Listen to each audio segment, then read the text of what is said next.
2교시 시작하도록 하겠습니다. 그래서 고구려 고분벽화하면 우리는 대개 이제 전기, 중기, 후기 나눠가지고 전기에는 주로 이제 생활풍속도, 중기에는 이제 문양, 중심, 그다음에 이제 후기에는 사신도. 그래서 그 변화하는 과정이라든지 문양을 중심으로 연구는 많이 됐어요. 근데 사실 이 연화문이 사실은 어느 고분벽화에도 거의 다 있어요. 그걸 보면 아까 얘기한 그 전기, 중기, 후기에 뭐 생활풍속도에서 문양, 중심, 사신으로 바뀌고, 그거는 어떻게 보면 이승의 세계, 맨 꼭대기 위에는 연화장 세계를 바라는 그런 게 있어요. 그래서 저도 이번에 이거 보면서 고구려 고분벽화에서 연화문이 이렇게 많은지는 사실 놀랐어요. 특히 이 그림 같은 경우는 연화문이만 있는 게 아니라 이 비천, 비천이 쫙 그려져 있어요. 비천상, 비천상. 이거는 신라의 송독대왕 신종보다 더 훨씬 앞선 이 6세기 말이거든요. 6세기 말이니까 500한 7, 80년이니까 송독대왕 신종보다도 훨씬 앞이죠. 자, 그러면 이번에 백제로 가보겠습니다. 백제로는 백제의 최고의 걸작품은 역시 금동대왕. 이 금동대왕은 참 백제의 사상을 잘 보여주고 있어요. 왜? 맨 밑에 뭐가 있어요? 용이 있어요. 토착신앙이에요. 용신. 근데 여기는 뭐가 있어요? 연꽃입니다. 연화문이에요. 이건 불교예요. 그 다음에 여기 산들이 이렇게 있죠? 이 도사들이 있어요. 이건 뭐예요? 신선, 도사들. 여기 이제 동물들도 있고, 여기 악사들도 있어요. 근데 이 악사들이 들고 있는 악기가 어디 거예요? 서역의 악기. 서역이. 중국에서도 서역의 악기. 완암이라든지. 그 다음에 맨 꼭대기에 뭐가 있어요? 봉황이 있죠. 신화적인 봉황에 대해서 날아가는 거예요. 이게 또 메타버스예요, 메타버스. 근데 그 유교는 없지 않느냐? 이게 어디서 나왔죠? 능살리 사지에서 나왔어요. 능살리라는 건 뭐냐? 왕릉이 있는데요. 근데 왕릉에서 원찰이 절이에요. 그죠? 그 절은 뭐냐? 이 왕과 왕비의 추복하는 거예요. 추복. 명복을 비는 원찰이란 말이에요. 그러니까 그 자체가 벌써 뭐야? 유교적이지. 사당이지, 사당. 근데 절에서 한다. 그러니까 이 금동대왕야말로 토착신앙과 불교, 유교, 도교가 어우러져 있어요. 이 삼국유사에는 유불선을 보이는 자료들이 제법 있어요. 이 금동대왕로가 사실 그 유불선을 제일 잘 보여주는 거예요. 기가 막혀. 이 사찰에서 나왔죠? 왕릉에서 나왔죠? 용이 있죠? 연화문이 있죠? 도사들이 있죠? 신선하고. 악사들은 다 서역에서 온 거고. 이렇게, 이게 이제 7세기로 보거든요. 이 시기가 유불선이 융합되는 시기. 아주 잘 보여주고 있어요.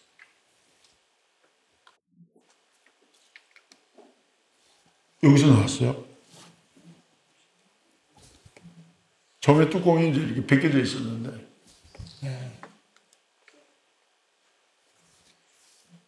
보세요. 이 연꽃 아니에요, 그죠?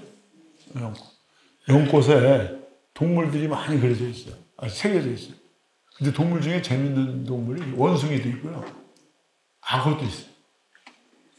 굉장히 재밌는 거예요. 내가 요즘 여기에 대해서 관심이 많은데, 왜 그러냐? 악어는 어디서 나는 거예요? 동남아시아예요. 아프리카도 나죠. 동남아시아에서 나요. 이게 중국 것도 아니에요. 그 얘기는 무슨 얘기를 할 수 있냐면, 우리가 7세기에 이미 중국뿐만 아니라 어디 하고도 교류를 했다? 동남아하고도 이제 교류했다. 이런 얘기를 할 수 있는 아주 중요한 겁니다. 백제는 원래 해양 국가예요. 해안가가. 서남해 안을 다 갖고 있죠. 서남해. 자, 여기들 보면 동물 나오는데, 여기 이제 뭐 원숭이도 있고, 호랑이도 있고, 코끼리도 나와요. 코끼리. 근데 내가 제일 관심 있는 건 요즘 악어입니다. 왜냐하면 9월 달에 그 공주에서 백제의 해상 실크로드에 대해서 학술대회를 하는데 나보고 이제 기조 강연을 해달라고 했는데 내가 지금 관심 있는 거는 악어를 가지고 근데 이제 여태까지는 유리를 가지고 얘기를 많이 했어요. 유리가 백제에서 나오는 유리가 동남아시아에서 나오는 유리하고 성분이 같다는 거예요. 특히 베트남의 오게오유죠. 그거 이미 얘기가 됐어요. 근데 그건 뭐 한 얘기니까 새로운 걸 뭘 할까 내가 지금 생각하면 악어입니다. 악어는 중국에서도 저 남쪽으로 가요. 원숭이는 나올 수 있어요. 근데 사실 코끼리하고 악어는 인도나 동남아시아.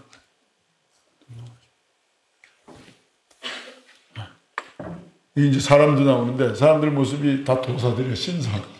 이게 도교적인 거예요. 악사들. 근데 악사들이 들고 있는 기계, 악기들이 이게 되게 서역기도. 근데 이 서역이 뭐예요? 중국보다 더 이런 거 발달한 거. 아까 놀이, 그다음에 이런 음악, 악기. 자, 신라로 가고 있습니다. 신라를 대표하는 것은 근관이죠. 근관에는 불교적인 게 있어요, 없어요? 없어요. 보통 뭐 연결시키죠? 샤머니즘하고 연결시키죠. 이유는 뭐냐? 나무, 수목신화, 그 다음에 사슴 녹각, 사슴 뿔. 이게 다 재생과 부활이거든요.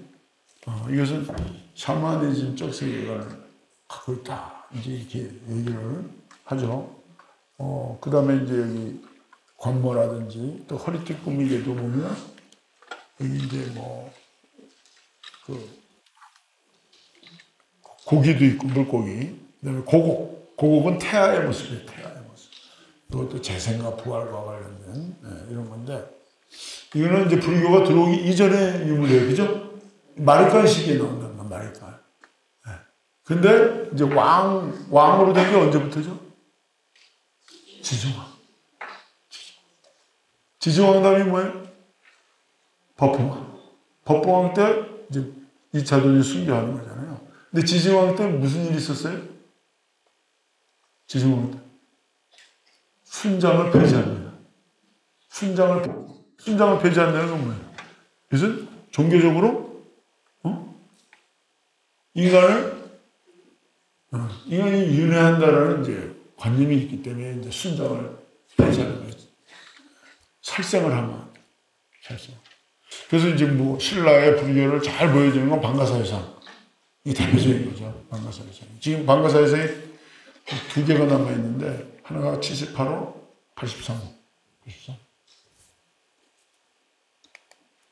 그 다음에 이제 사찰로는 그 사이에 뭐 항룡사, 그 다음에 분황사, 그 다음에 이제 흥륜사, 영흥사, 영묘사 다 있었지만, 지금 모습을 그래도 남겨놓은 거는 이제 불국사죠.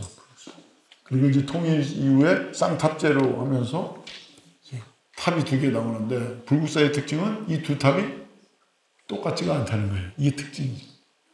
하나는 석가탑 아주 수수하고 하나는 다보탑 아주 화려하고 어떻게 보면 석가탑은 좀 내셔널하고 다보탑은 글로벌한 느낌을 주는 아주 묘한 이제 통일신라의 모습을 보여주고 있고 통일신라의 불교의 역시 그 불교 미술, 불교 건축의 그 최고의 경지에 오른 건 석굴암.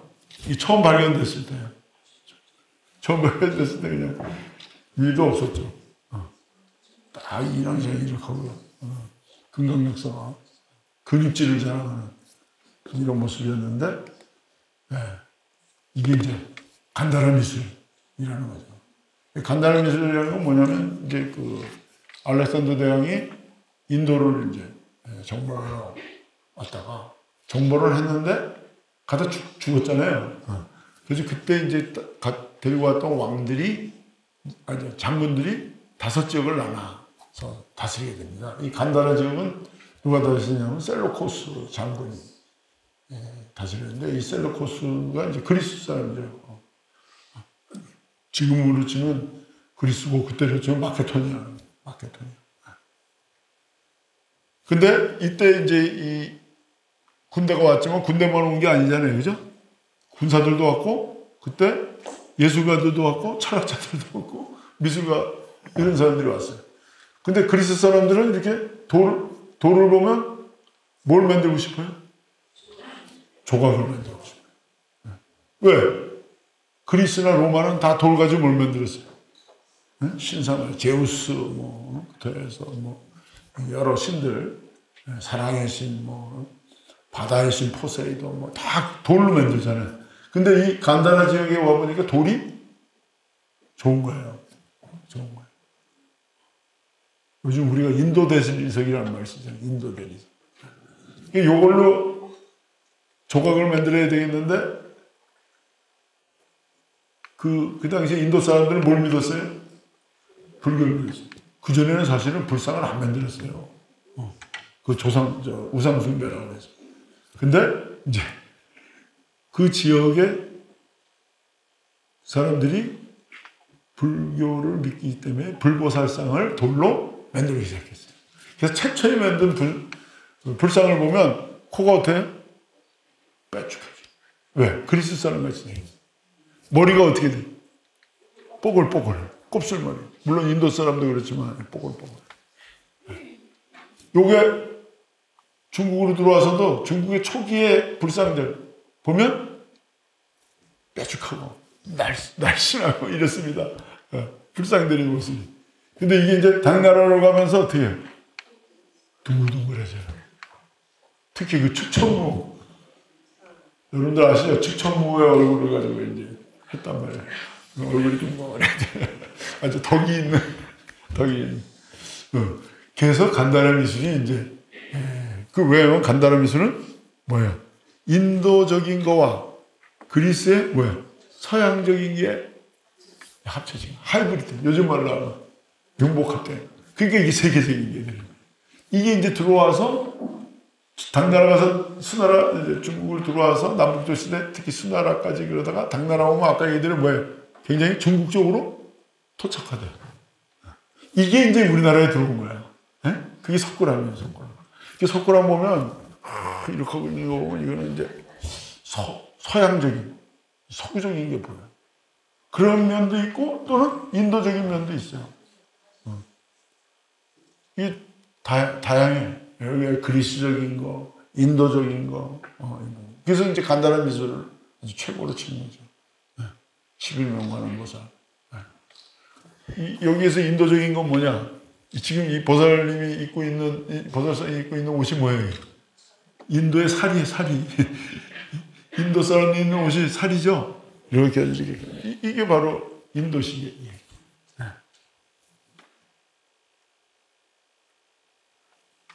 근데 이 관음보살은 조금 이제 중국을 통해서 들어와가지고 약간 얼굴이 살이 쪘어요. 우리가 흔히 얘기하는 보살님. 초기에는 이렇게 빼쭉했는데, 자, 이 석굴암 본점 불상쯤 오면 얼굴이 어떻게 돼? 둥글해. 아주머니 얼굴이 이렇게 나와요. 이 아주머니 얼굴이 고려 때 가면 어디서 나타나요? 은진미륵. 이거 완전히 한국 아주머니예요. 그러니까 빼쭉했다가 둥글둥글하다가 완전히 보름달이 되는 거예요, 보름달이.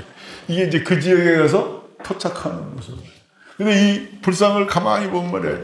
이거가 아주 한국적이라고 얘기하는 사람이 있는데, 그렇지 않아요. 요거 뭐예요? 뽀글뽀글한 건 아까 내가 뭐라고 그랬어요? 이거 원래 이제 그리스, 서양 사람들에다가, 인도 사람들도 여기가 뽀글뽀글해요. 아래. 근데 얼굴은 뭐야? 이건 뭐야? 이거 인도적이지 않아요. 굉장히 중국적이에요. 근데 옷은 뭐예요? 한쪽 어깨 안 두르고 이렇게 했죠? 이거 인도. 그러니까 여기에는 그리스적, 그 다음에 인도적, 중국적, 한국적 이게 다 있는 거예요. 그래서 석굴암이 사실 세계적인 거예요. 한국적이기 때문에 세계적인 게 아니고, 이거야말로 하이브리드다, 이거야. 그 간다라가 그리스적인 거와 인도적인 게 합쳐서 하이브리드인데 우리는 거기에 중국적인 거에다가 한국적인 게 들어가서 하이브리드. 그래서 석굴암이 세계적인 거예요. 자, 이 통일신라의 사실 뭐 하이라이트죠, 하이라이트. 석굴암. 자, 근데 이제 고려 오면 뭐가 중요시돼요? 고려 오면 아까 말씀하신 불교예요. 초조대장경, 팔만대장경. 대장경을 만드는데 불태웠단 말이에요. 그래서 다시 한 게 팔만대장경, 제조대장경.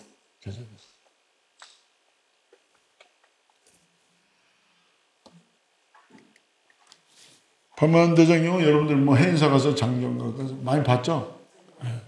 근데 이 팔만대장경도 참 대단하지만 이 팔만대장경이 지금 13세기인데 지금 21세기니까 800년 됐잖아요.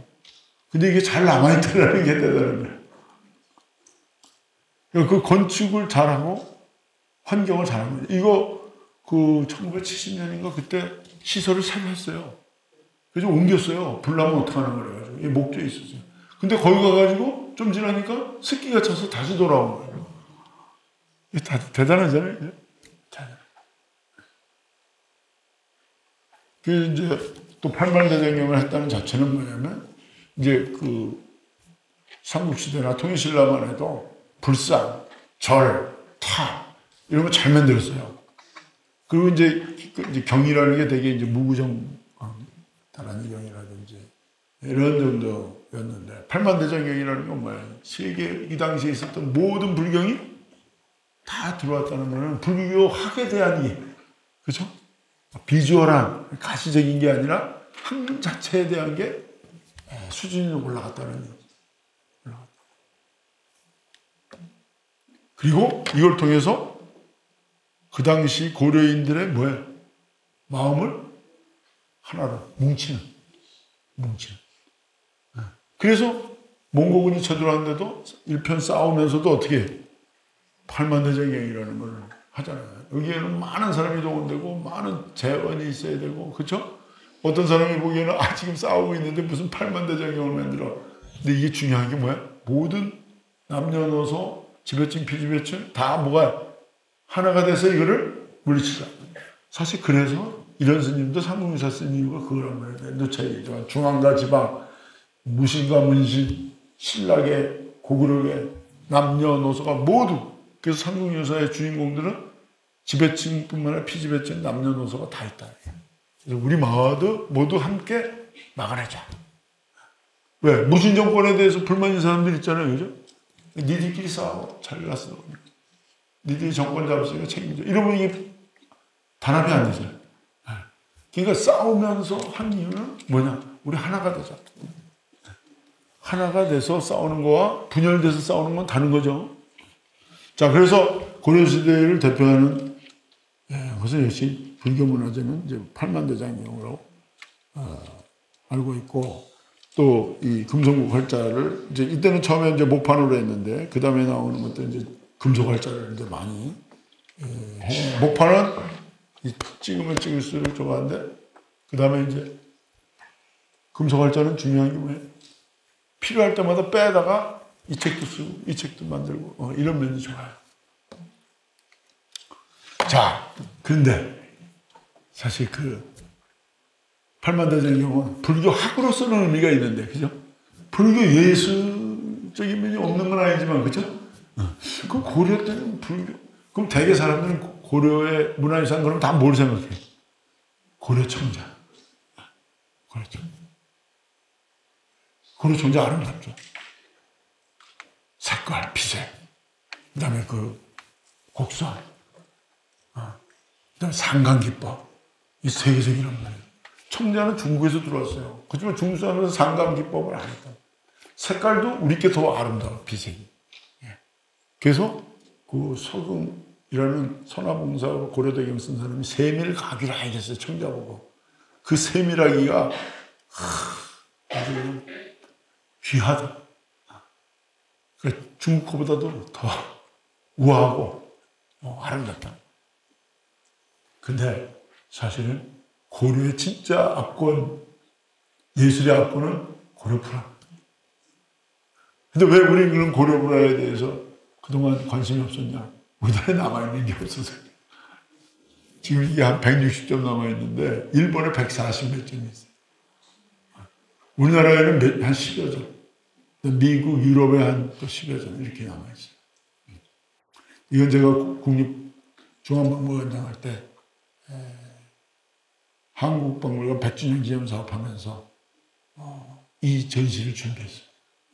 그래서 세계에서 좋은 불화를 다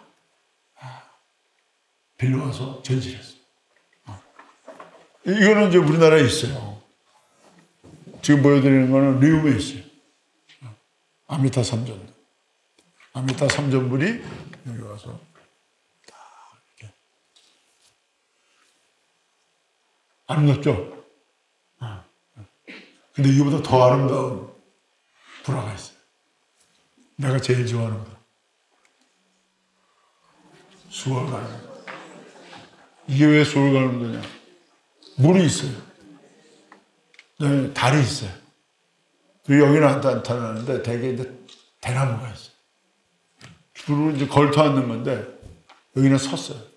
더 아름다운 거는 요거예요. 요거 뭐같이 생긴 거예요? 그래서 이거 물방울 가늠이라고도 하고 어떤 사람은 여기 버드나무 잎이다 얘기하는 사람도 있어요. 여기 꽃들이 있죠. 여기 선제 농자가 있어요. 관음버섯한테. 근데 이 아름다움이 어디에서 그치냐면 보관을 썼잖아요. 그리고 여기 이렇게 사포를 이렇게. 여러분들 왜 결혼할 때 면사포라는 거 있잖아요. 사포를 했는데 중요한 거는 가까이서 보면 이 사포뿐만 보이는 게 아니라 사포 안에 얼굴까지. 응? 무슨 말인지 이해가시겠어요? 사포만 그린 게 아니고 사포가 이게 일종의 약간 투명하잖아요, 그죠? 그럼 그 안에 얼굴이 나는 얼굴빛에 사포가 그게 다 그려져 있어. 이게 어떻게 가능하겠어요? 이게 배채법이라는 거라. 안에 거는 앞에서 그린 게 아니라 뒤에서 그린 배채. 등배, 배채. 거기서 그려놓고 면사포를 그려요. 그러니까 그 얼굴빛도 나오고 사포도 나오고. 이게 다 달라요. 근데 이게 센소지라는 절에 소장되어 있는데 이게 절밖에 나온 적이 딱 한 번 있었어요. 일본에서 70년대 말인가 80년대 초에 불화를 한번 특별전할 때 딱 한 번 나왔어요. 그리고는 절에서도 공개를 안 했어요. 그래서 내가 이제 아까 얘기로 박물관 100주년을 준비하는데 불화하려면 압권이 이 작품이거든요. 이게 와야 되겠다. 근데 직원들이 이거는 안 빌려준다. 일본에서 딱 한 번 나왔고 자기들도 이거를 공개 안 한대. 절에도. 자, 그러면 우리가 저거를 빌려오지 못하더라도 가서 얘기 잘해가지고 도로계는 실어야 되지 않느냐. 도로계 함부로 실으면 안 되잖아요. 요즘 저작권법이 있어서. 그래가지고 직원들이 근데 그거 하려면 관장님이 직접 가야 된다 그래서 갑시다. 갔어요. 그래가지고 이제 스님 만나가지고 이런저런 얘기하면서 우리가 이런 준비를 하는데 G20 정상회의를 우리가 박물관에서 리셉션하고 워킹 디너를 하는데 정상들에게도 이걸 보여요. 그래서 우리가 도록을 만드는데 직접은 못 보더라도 세계 알리기 위해서 이걸 도록에 사진을 사용할 수 있도록. 그랬더니 일단 보라고 그러더라고. 쫙 누가 갖고 나왔어. 갖고 나와서 싹 이렇게 보여주는데 정말 이게 그 감동이라는 게 나도 모르게 3배를 했어요. 3배를 했더니 그저 주지스님 불교 신자냐고 그래서 그렇다. 고개를 끄덕끄덕거리고 그래서 고향에 한 번은 가긴 가야 되는데 그러더라고. 그래가지고 저 도로에 넣기로 했어요. 근데 얼마 안 돼서 연락이 왔는데 빌려주겠다는 거야. 야, 뭐 이런 일이 다 있나. 근데 이게 여기 고려에 스님 해영가 이걸 그렸다고 써 있어요. 그래서 이게 중요한 거예요. 이거 고려가예요, 고려가. 그다음에 그 그림 스님의 법명까지 있단 말이에요. 그게 굉장히 중요한 거지. 그림 자체도 멋있고. 그래서 이게 처음으로 우리나라에 왔어요.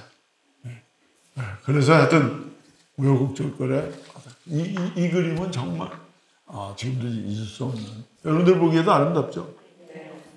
특히 이 색깔 이게 13세기니까 800년 된.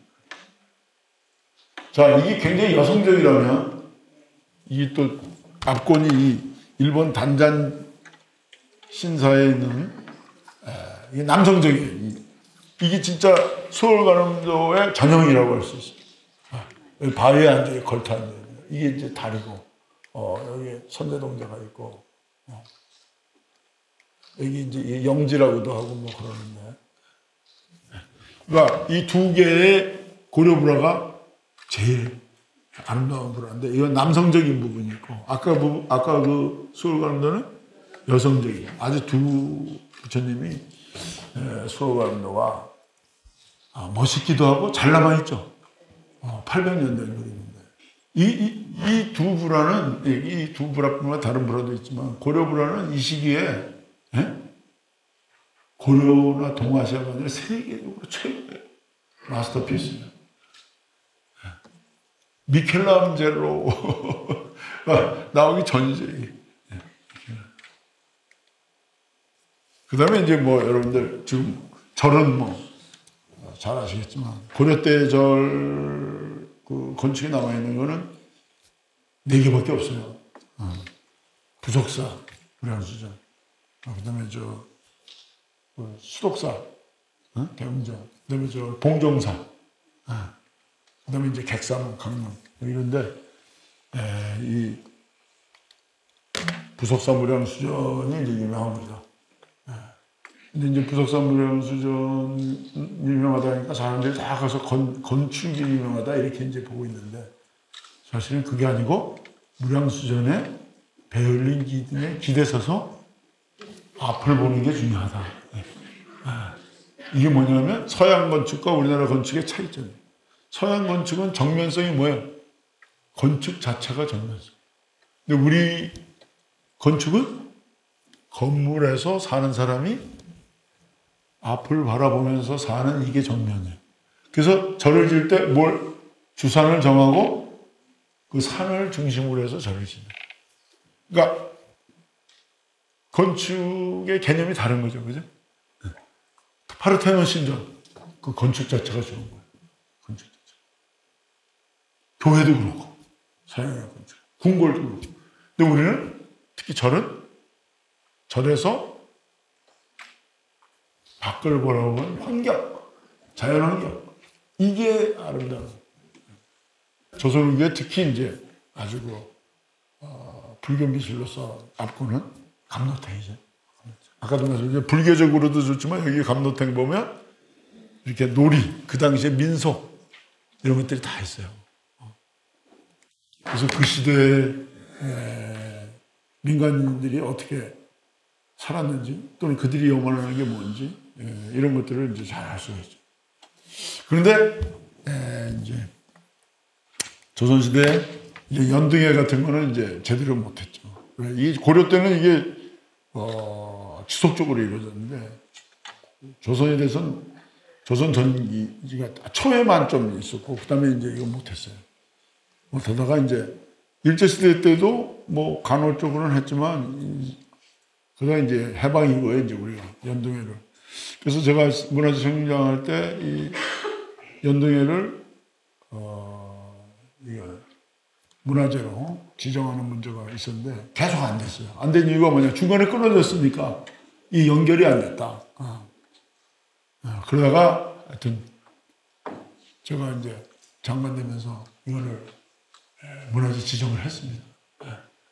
그때 여기 믿음 스님이 지금 관장, 문화재위원회사 역할을 많이 했어요.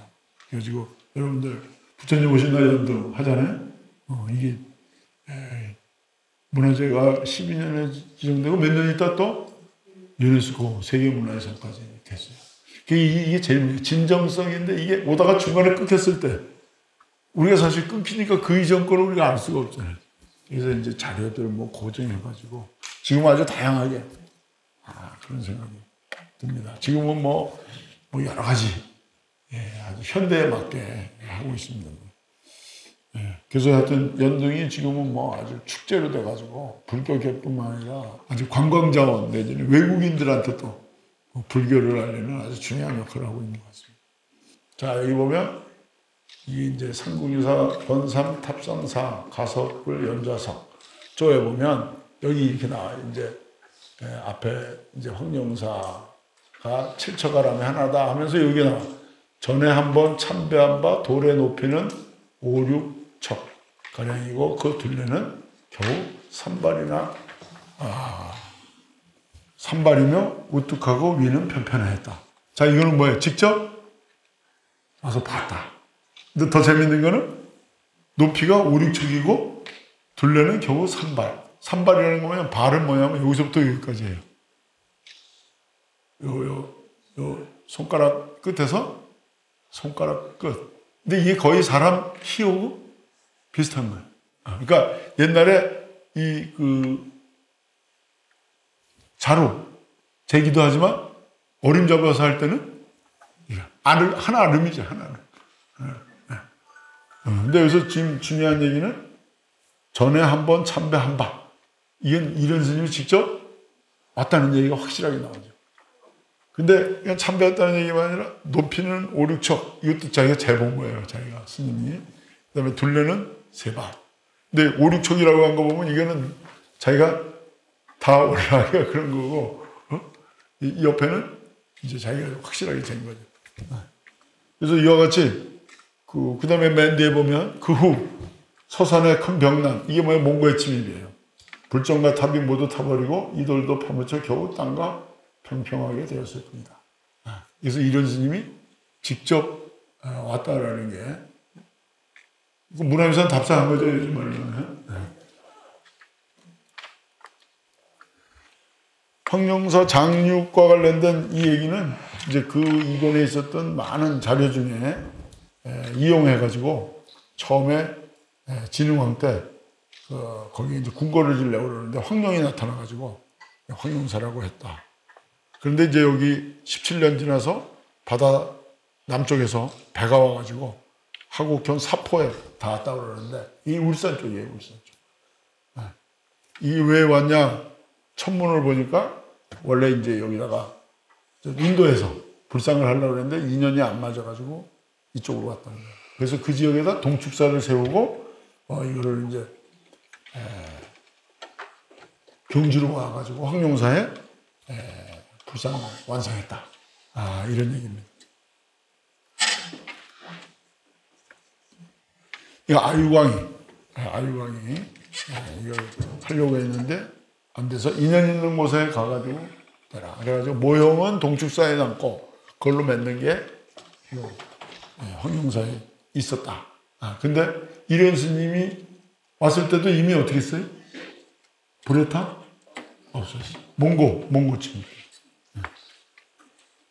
그리고 여기 보면은 이제 금당 조성에 대한 얘기가 있어요. 진평왕원령. 그러니까 이 황룡사는 절이 건국되고 불상을 조성하고 그 다음에 거기 금당을 완성하고 그 다음에 탑을 만들고 하는데 100년이 이렇게 걸렸어요. 어마어마한 규모니까 25,000평이거든요.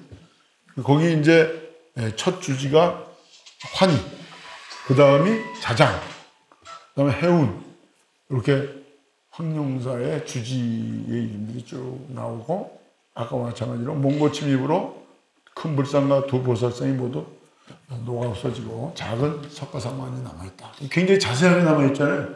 이거는 이제 자기가 직접 가서 왔다는 얘기도 있지만 그 구체적으로 거기서 이제 들은 얘기들이죠. 자, 이거 보면 처음에 이게 이제 흑륜사가 여기 지어집니다. 이게 전불 7처가람이라고 해서 부처님 오시기 전에 7처에 가람이 있었다. 근데 이거는 이제 불교적으로는 전불 7처라고 그러지만 사실은 우리는 어떻게 해석하냐면 불교가 들어오기 이전에 토착신앙의 성소에 절이 들어가는 거예요. 대표적인 게 이제 흑륜사죠. 천경. 두 번째가 이제 여기 영웅사. 이게 또 법흥왕 때 지입니다. 세 번째가 이제 지금 황룡사. 이게 진흥왕 때 지입니다. 그 앞에가 본황사. 본황사. 요거는 이제 선도왕 때. 선도왕. 그 다음에 이제 지어지는 게 영묘사. 그 다음에 이제 사천왕사. 이건 문무왕 때죠. 이게 이제 황룡사, 항공사입니다. 규모가 대단하죠. 규모. 근데 여기 이제 이 탑지는 남아있단 말이에요, 이렇게. 왜 남아있냐? 그 건물 주춧돌이 남아있으니까. 그 다음에 여기 이제 이렇게 장육상에 있었던 이 대자가 남아있단 말이에요. 그러니까 여기가 금당이고 여기가 탑이고 이건 아는데, 실제 구체적인 건물의 모습을 우리가 이제 정확하게 알 수가 없죠. 여기서 이런 것도 나왔어요. 대자. 엄청나요, 대자가. 망새도 나왔고. 이게 아까 동축사, 지금 이제 울산. 그때 모습은 아니고 그 자리. 이쪽으로 이제 처음에 배에서 이제 이런 불쌍한 면들, 재료들이 왔다. 이제 그런 얘기죠. 그 다음에 이제 구충탑. 구충탑은 선도광 때, 선도여왕 때. 이걸 이제 건축하게 되는데, 이거는 여왕이기 때문에 한 것 같아요. 왜냐면 선도여왕이 여왕이라고 그래가지고, 귀족들이 무시했어요. 반란까지 일어났어요. 그래서 안 되겠다. 이러던 차에 이제 특히 자장이 중국의 태화지, 이를 지나는데 신령이 나타나서, 산신령이죠, 산신령. 너희 나라는 여자가 군주이기 때문에 뭔가를 해야 된다. 황룡사 호법령이 나의 맏아들이니까 가서 탑을 세워라. 그래서 구충탑을 세웠다는 거예요. 자, 이게 이제 자장법사의 진영, 지금 통도사예요. 이 자장대사가 아까 태화지에서 이제 신령의 말을 듣고 짓게 됐다. 이 황룡사 구충 목탑은 다 없어졌는데 그 주춧돌이 남아있어요. 심초석이. 그거를 발굴을 했어요. 70년대. 그 안에서 찰주봉기가 나왔어요. 찰주봉기라는 거는 이 절을 언제 졌고 탑을 언제 졌고 그러다가 중간에 어떤 일이 있었고 이게 다 기록돼 있어요. 근데 이 기록이 상륙유사에 나오는 기록과 일치한다 안 한다? 일치해요. 그래서 상륙유사가 이게 이거 믿어도 된다. 이게 결정적인 뜻이냐. 그 삼국사기는 풍납토성이나 문용왕릉의 기록이 나왔는데 금성 당대자래가 이게 삼국사기하고 맞았다. 이 삼국사기 믿자. 상륙유사는 상륙유사 찰주봉기 상륙유사기 믿을만하다. 이렇게 된 거죠. 이게 이제 유구가 노출됐을 때 요게 심초석이에요. 요게 심초석 가운데 딱 가운데 거기다가 이제 유물도 넣고 거기다가 아까 사리 그걸 찰주봉기를 이게 이제 경주박물관에 복원해 놓은 건데 이 높이가 지금 80m가 넘는다. 80m 하면 지금 건물로 하면 얼마예요? 20 며칠 돼요. 어마어마한 목조. 지금 이거 우리가 복원하려고 노력을 하는데 못해요. 첫째는 목재가 없고 캐나다 거 가져와도 이거 만들 장인이 없어. 또 만들어서 세울 수는 있어. 근데 지진이 나거나 태풍이 불면 어떻게 될지 몰라. 그래서 안 하기로 했어요. 그래서 뭐 한다고 그랬어요, 이제? 디지털로. 자, 그 다음에 이제 마지막으로 상국유사 권삼 탑상사 전후 소장사리. 이게 무슨 얘기냐면 사리를 누가 가져왔다. 그리고 그게 언제 없어졌다가 다시 나타나고 부분적으로 어떤 거는 없어지고 부분적으로 남고 뭐 그런 얘기예요. 이런 스님이 앞에 쭉 썼는데 마지막 가서 갑신의 국청사 금탑을 보수하였다. 충렬왕은 장모왕과 같이 묘각사에 행차하여 대중을 모아 경찬법회를 하였다. 그런 뒤 앞서 이야기한 부처님의 어금니와 낙산사의 수정염주, 여의지를 군신과 대중이 모두 떠받들어 경배한 후 함께 금탑 안에 넣어뒀다. 나 또한 이 모임에 참여하여 이른바 부처님 사리는 없었다. 그리고 마지막에 무극이 기록한다. 이건 누가 쓴 거예요?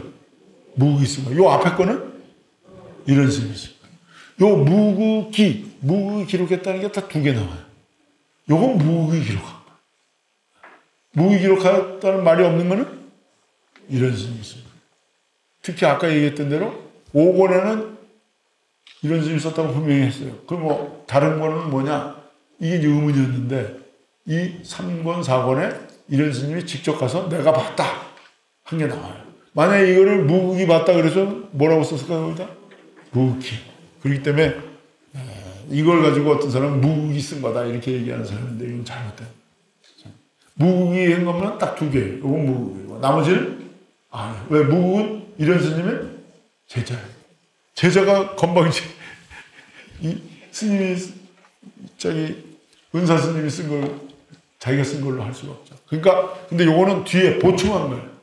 왜? 이런 스님이 입적하기 전에는 책이 나오지 않고 유고인데 이걸 제자가 받아서 출판하면서 요거 고려 때 이런 일이 있었는데 요건 내가 직접 본 건데 그걸 딱 썼어요. 일종의 뭐라고 주달듯이. 그래서 이런 스님은 오늘 봤지만 이 불교 문화유산에 대해서도 굉장히 관심이 있는 문화유산 애호가 됐다. 뿐만 아니라 자기가 와서 보고 길이도 재고 문화유산 답사기도 남겼다. 오늘 여기까지 마치겠습니다. 네.